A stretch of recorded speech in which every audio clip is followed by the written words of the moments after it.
Let's dive right into this explainer. Today, we're looking at the Fall of Baghdad in 1258. This is, without a doubt, one of the most devastating turning points in human history. Imagine a civilization absolutely at its peak, the undisputed global hub of intellect and culture. Now, imagine all of that being completely erased in just a matter of days. There's a quote that says, "The night Baghdad burned in 1258 did not arrive suddenly." And honestly, it's a chilling thought, right? This shadow was creeping slowly across an Abbasid empire that had, quite frankly, started to believe it was totally untouchable. I mean, they had the massive walls, they had the prestige, they had centuries of history. But as we see so often, arrogance acts like a blindfold. They just couldn't see that the world outside their magnificent city was changing rapidly, and a storm was gathering that cared absolutely nothing for their past glories. 5. That number is so important here, because for 5 entire centuries, half a millennium, Baghdad proudly stood as the city of peace. It was the beating, vibrant heart of the Abbasid Caliphate. If you were a scholar, a poet, an astronomer, a merchant, or really just a dreamer looking to make your mark, Baghdad was where you went. It was this bustling metropolis of ideas and trade. 500 years of uninterrupted cultural accumulation. And that kind of longevity, it naturally creates an illusion of permanence. Right at the very center of this golden age was the Beit al-Hikmah, the famed House of Wisdom. Now, calling this a library really doesn't do it justice. It was a luminous treasury of human thought.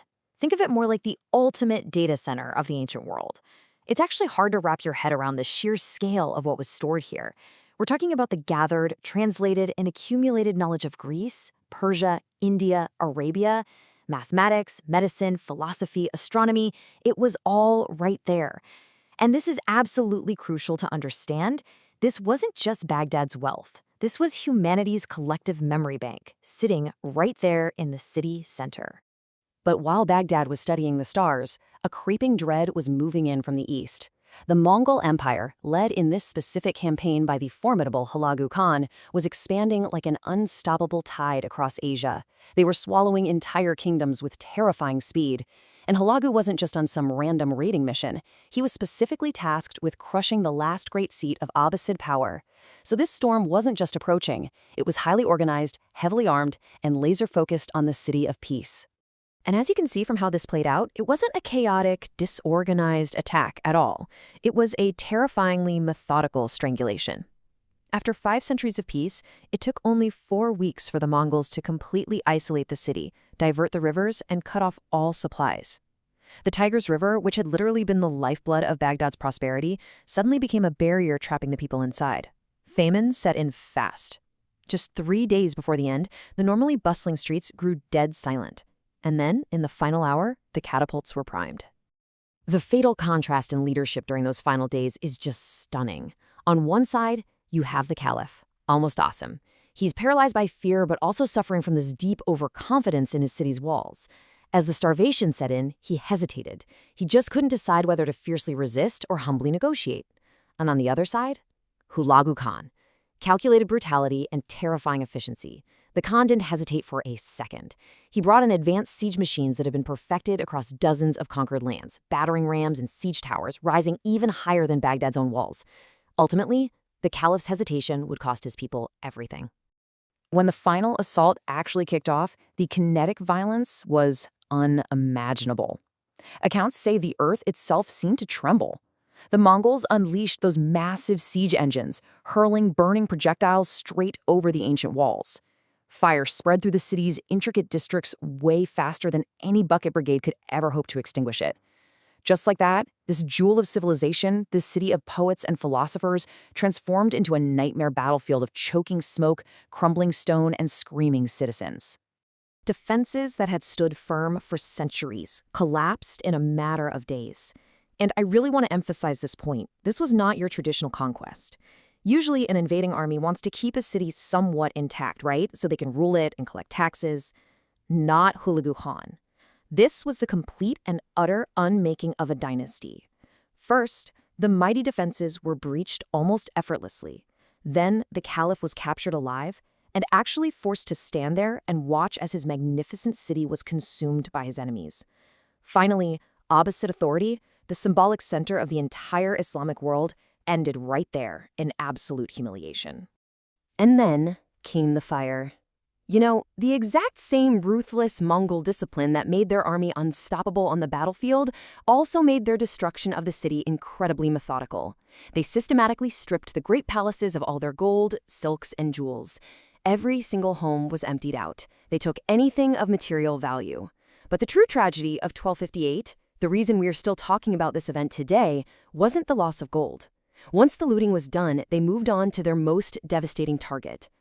The Bay al-Hikmah, the House of Wisdom, along with countless other libraries, were completely torn apart. Manuscripts that have been lovingly accumulated over centuries, containing literally irreplaceable works on medicine, astronomy, math, philosophy, they were violently thrown right into the Tigris River. The chroniclers of the time wrote that the waters of the Tigris literally ran black with ink. I mean, try to imagine the sheer astronomical volume of books you'd need to change the color of an entire river. It's staggering. Some accounts say the river ran red with blood. Both images survive in history because both feel profoundly, tragically true. So the devastation was absolute. For days, Baghdad burned so intensely that the thick smoke rising from the city actually dimmed the sun itself. Entire neighborhoods were consumed. Scholars, artisans, children, merchants, everybody was swept into the exact same catastrophe. Literally nothing was spared that couldn't be physically carried away on a horse. The city was simply erased. Amidst all of this chaos, a very small number did survive, and they painted this vivid, haunting picture of the immediate aftermath. People were hiding at the bottom of dry wells, huddled in the dark corners of mosques, or desperately fleeing across the river and out into the unforgiving desert. But what they left behind was a nightmare. The famous gardens turned to ash. The grand architectural domes collapsed into dust. The streets that were once buzzing with intellectual debate just became empty corridors of ruin. The survivors carried away absolutely no wealth, only the heavy, traumatic memory of a city reduced to a ghost of its former self. Looking at the contrast, the shift is just staggering. Before 1258, Baghdad was the global center of world intellect, enjoying a 500-year golden age as the city of peace. And after 1258, the intellectual gravity of the world entirely shifted. All that was left was a catastrophic collapse and those empty corridors of ruin. The historical significance here really cannot be overstated. The fall of Baghdad violently closed the chapter on an entire era of human flourishing, proving once and for all the terrifying efficiency of the Mongol Empire. As those few survivors looked back at the smoke clearing over the ruins, they were left with a haunting question. And honestly, it's a question we have to ask ourselves today when we look at our own towering cities and massive digital libraries of knowledge. How could something so vast, so cultured, and so incredibly alive vanish so quickly? It's a sobering reminder of just how fragile human civilization really is. Thanks for exploring this with me today. Keep asking questions and never take our accumulated knowledge for granted.